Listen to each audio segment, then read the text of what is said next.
अस्सलाम वालेकुम। मैं प्रोक्लीन का रेगुलर कस्टमर हूँ और रेगुलर कस्टमर होने की वजह ये है कि इन्होंने मुझे रेगुलर कस्टमर रखा हुआ है, क्योंकि इन्होंने अपनी प्रोडक्ट्स में क्वालिटी को मेंटेन किया हुआ है, क्वालिटी कॉन्शियस हैं और इसी वजह से मैं इनका रेगुलर कस्टमर हूँ और अपने सर्कल्स के अंदर भी इनको रिकमेंड करता हूँ कि प्रोक्लीन की प्रोडक्ट्स यूज़ करें।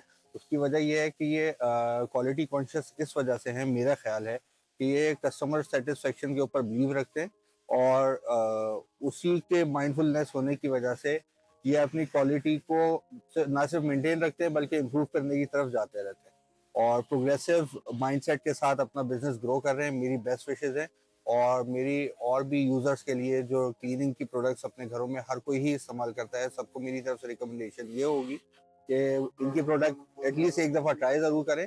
ट्राई करेंगे वो प्रोडक्ट खुद आपको सेटिस्फाई करेगी और आपको इनका परमानेंट कस्टमर बनाएगी। Thank you.